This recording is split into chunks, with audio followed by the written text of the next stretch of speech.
China telah melaporkan wabah pneumonia misterius.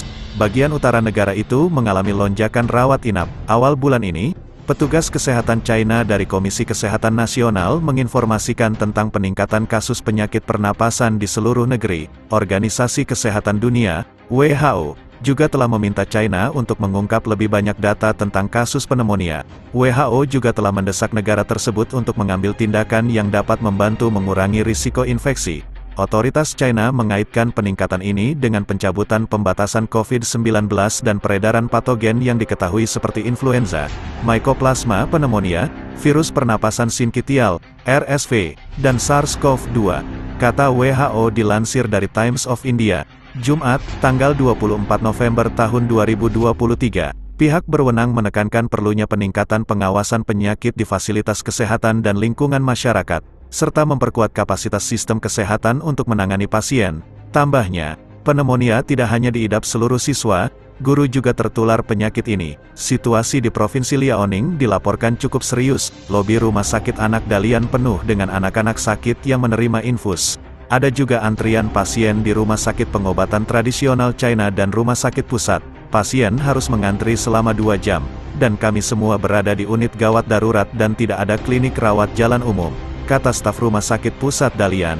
Sesuai laporan, banyak dari mereka yang dirawat di rumah sakit tidak menunjukkan gejala batuk. Mereka memiliki suhu tubuh yang tinggi dan umumnya para pasien pneumonia itu mengalami bintil paru. Gejala penyakit ini biasanya berupa sakit tenggorokan, kelelahan, demam, dan batuk terus-menerus yang dapat berlangsung selama berbulan-bulan, dan infeksi ini paling sering diobati dengan antibiotik, bunyi laporan China Daily.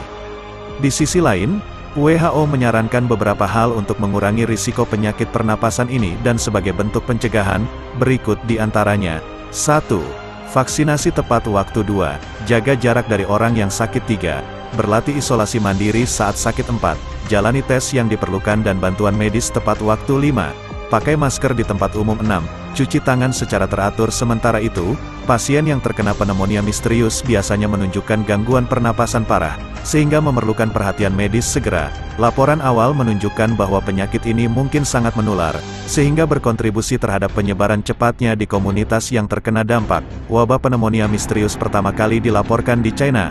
Kasus awal menunjukkan gejala pernapasan yang umum, seperti demam, batuk, dan kesulitan bernapas. Namun, tingkat keparahan dan perkembangannya yang cepat penyakit ini telah menarik perhatian, sehingga mendorong tanggapan mendesak dari pejabat kesehatan dan peneliti, ujar konsultan penyakit menular Institut Penelitian Fortis Memorial, Gurugram Dr. Neha Rastogi Panda.